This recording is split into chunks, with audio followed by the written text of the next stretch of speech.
Hello les amis, j'espère que vous allez bien. Je suis Lindsay Morison, coach et thérapeute énergétique.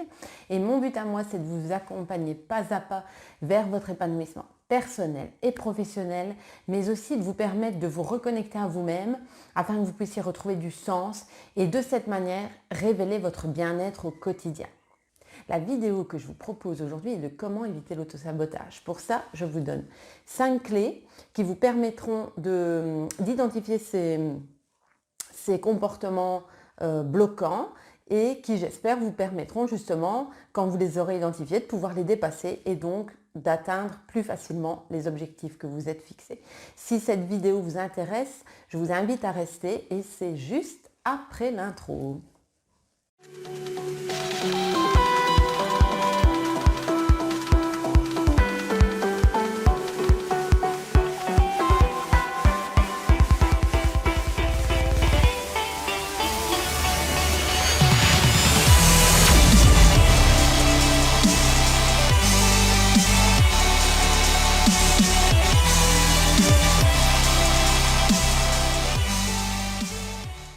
Ok, on est parti pour la première clé. Alors la première clé, je dirais, c'est de clarifier sa vision. Bien souvent, si vous êtes dans le flou, si vous n'avez pas une idée claire de l'objectif que vous voulez atteindre, eh bien, ça va être compliqué de mettre en place les actions qui vont vous permettre de l'atteindre, cet objectif. Donc, je dirais de clarifier votre vision dans les domaines de vie que vous souhaitez et de vous imaginer dans le futur qui je veux être dans un an, qu'est-ce que je veux faire, qu'est-ce que je veux avoir, qu'est-ce que je veux atteindre dans un an, dans 2 ans. Vous pouvez clarifier donc 6 mois, 1 an, 2 ans. Et en fait, une fois que vous aurez cette vision, qui je serai, qu'est-ce qui est important pour moi au bout d'1 an, au bout d'1 an et demi, au bout de 2 ans, d'accord? Qu'est-ce qui est important pour moi? Et bien une fois que vous avez cette vision, ça va être de reprendre tout le film en arrière et de clarifier étape par étape les sous-objectifs qui vont vous permettre d'atteindre cet objectif final en fait. Donc ce n'est pas de prendre l'objectif dès le départ, de se dire tiens je vais faire une ligne du temps, ok qu'est-ce que je vais faire en premier dans ce mois-ci pour atteindre mon objectif. Donc ça va être d'abord de visualiser l'objectif atteint, qu'est-ce qui est important pour moi dans cet objectif, de le reprendre à l'envers et là de clarifier les sous-objectifs. Ok, qu'est-ce qu'il m'est possible de faire pas à pas. Et là vous mettez vos sous-objectifs et ces sous-objectifs mis bout à bout, vous permettront d'être la personne que vous vous êtes fixée au bout d'1 an, 1 an et demi, 2 ans. D'accord? Vraiment, voyez, une vision à long terme, c'est important. Alors, ce que je voudrais dire aussi dans cette vision, c'est de prendre conscience de la différence entre l'être et le faire. Vous avez peut-être vécu des échecs, d'accord, que ce soit dans votre vie sentimentale, dans votre vie professionnelle, mais ces échecs, ce n'est pas vous. En fait, les échecs, ce sont des comportements que j'ai mis en place qui n'ont pas fonctionné, mais ce n'est pas qui je suis réellement, ce n'est pas moi en fait, ça ne me définit pas. Donc c'est vraiment important de aussi prendre le temps pour vous de définir qui vous êtes vraiment. Quelles sont vos qualités, quelles sont vos valeurs, quels sont vos importants. Quelle est la personne que je souhaite être dans ma vie d'entrepreneur par exemple. Quelle est la personne que je souhaite être dans ma vie privée, ou ça peut être comme parent, qui j'ai envie d'être comme papa, qui j'ai envie d'être comme maman, quelles sont les valeurs que j'ai envie de transmettre. Voilà, donc c'est vraiment définir qui je suis et ce ne sont pas ces comportements que vous avez eus peut-être et qui ont provoqué des échecs dans des domaines de votre vie divers qui font que vous êtes ces échecs. Non, vous êtes une personne à part entière, vous avez des valeurs, des qualités et c'est de vous reconnecter à vous-même sur pardon, je cherche mes mots, c'est de vous reconnecter justement à vous-même sur qui vous êtes vraiment en fait. Et ça c'est hyper important, de différencier vraiment l'être du faire.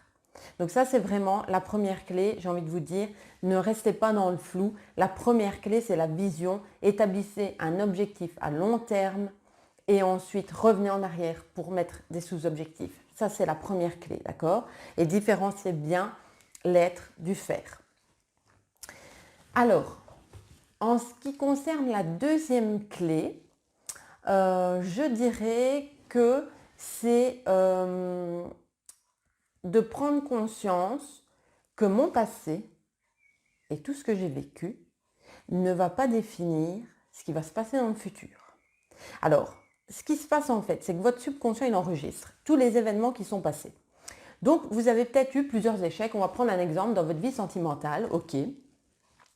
Et en fait, 1, 2, 3 échecs, ok.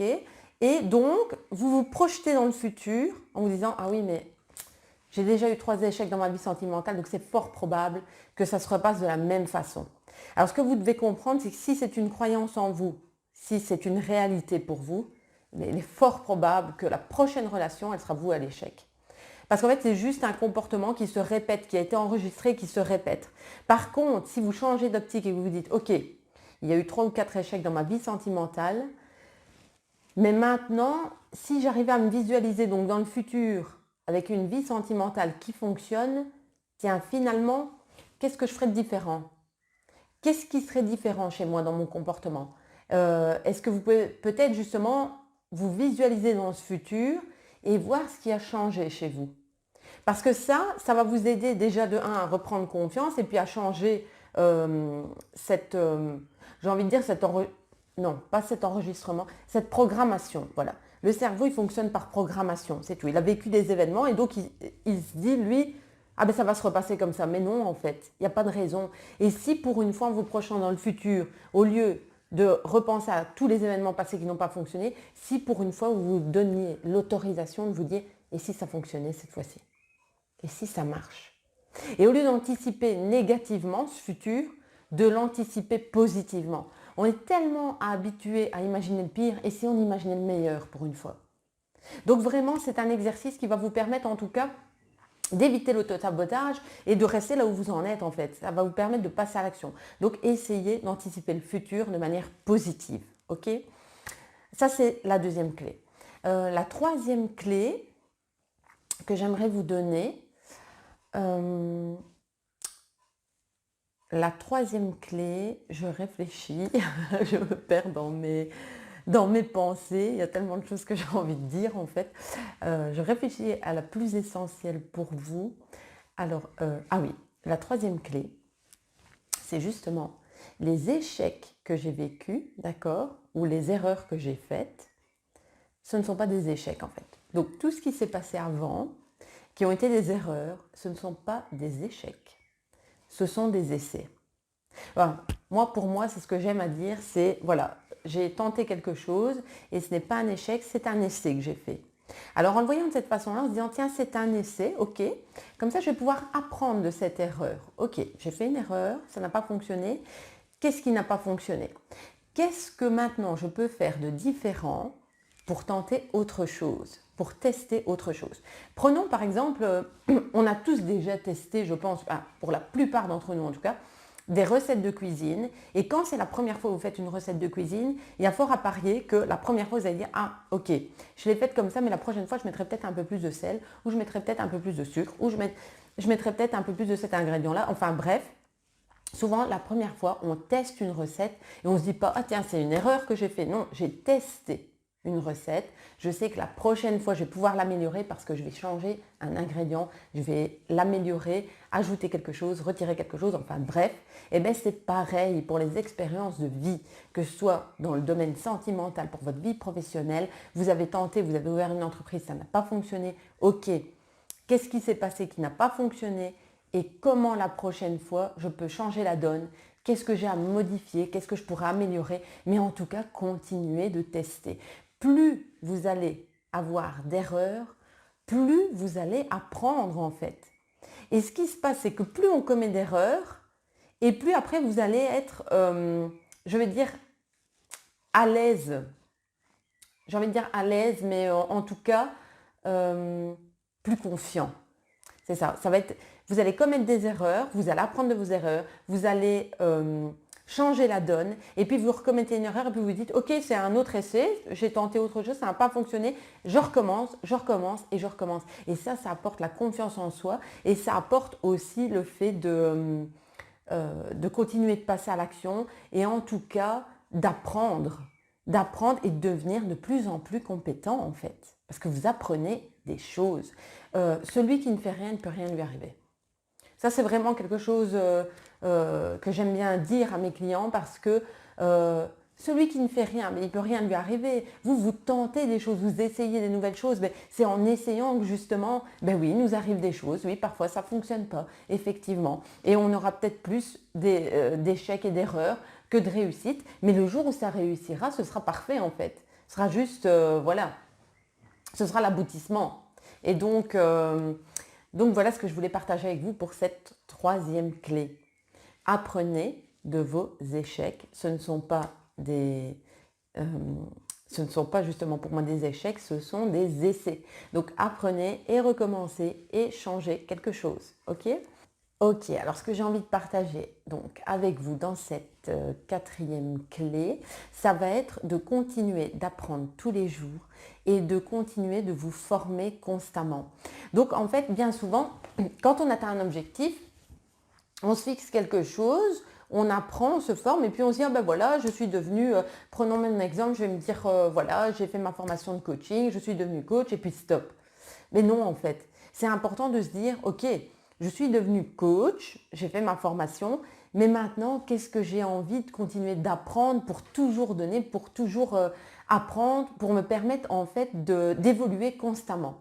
Donc c'est vraiment important que ce soit dans n'importe quel domaine de vie, de continuer de vous former, de continuer d'apprendre. Alors ça peut être en regardant des vidéos inspirantes sur YouTube, en suivant justement des personnes qui vous inspirent. Vous pouvez aussi vous inscrire à des masterclass en ligne. Enfin, je veux dire aujourd'hui, avec vraiment l'Internet qui est à notre disposition, il y a tellement de savoir et de contenu gratuit en plus que vous pouvez prendre plaisir à regarder et qui vous inspirent, qui vous font vibrer et qui vont dans le sens de l'objectif que vous êtes fixé, qui vont dans le sens de vos importants, qui vont dans le sens de la vie que vous souhaitez mener, qui vont vous permettre peut-être et certainement, c'est pas peut-être, c'est certainement de vous épanouir de plus en plus au quotidien. Donc ça, c'est vraiment important. Ne stagnez pas, ne restez pas sur des acquis en tout cas, où vous dites, ok, j'ai atteint le haut de ma montagne, hop, c'est tout. Non, non, non, non, non. Qu'est-ce que je fais après? C'est important parce que ça vous nourrit et ça vous rend de plus en plus compétent. Donc ça, c'est hyper important. Alors, la petite astuce que vous pouvez utiliser, en tout cas que moi j'utilise, c'est que chaque soir, avant de me coucher, je me dis, Lindsay, est-ce qu'aujourd'hui tu as fait un pas de plus vers ton objectif? Est-ce que tu as appris quelque chose de nouveau? Est-ce que tu as regardé une vidéo qui t'inspire? Est-ce que tu as... est-ce que tu as en tout cas pu toucher du bout des doigts un peu plus ton rêve? Est-ce que tu approches de plus en plus près de ton rêve? Et donc ça, c'est vraiment quelque chose qui m'anime, moi en tout cas, et qui me permet de m'endormir en me disant ouais, ok, aujourd'hui j'ai fait ça. Et alors surtout, ce qui est bien aussi, c'est de penser à se remercier et à se dire bravo, à se dire bravo soi-même, à ne pas attendre que les autres nous félicitent, mais à se féliciter soi-même et à se dire ok, aujourd'hui tu vois, tu as fait ça. Ça peut être juste une vidéo de 3 minutes, hein, c'est pas, voilà, c'est 3 ou 5 minutes, 3 ou 5 pages d'un livre qui nous inspire, lire 3 ou 5 pages et se dire mais oui, mais j'ai quand même avancé en fait. Même si c'est un très petit pas, c'est bravo, j'ai avancé vers mon rêve encore aujourd'hui. Donc ça, c'est ma petite astuce, c'est ce que moi j'utilise en tout cas. Pour ceux qui souhaitent le faire, voilà. Alors, maintenant, je dirais que la dernière clé que je vais vous donner, et pas des moindres, qui est hyper importante, je vais en parler souvent dans mes vidéos parce que c'est vraiment quelque chose qui change le focus et qui change la vie. Ça va être vraiment de prendre le temps de focuser sur tout ce qui va bien dans votre vie. Alors on a tellement tendance à aller voir ça, ça va pas, ça va pas, ça va pas. Et en fait, c'est de réorienter, votre pensée sur tout ce qui va bien.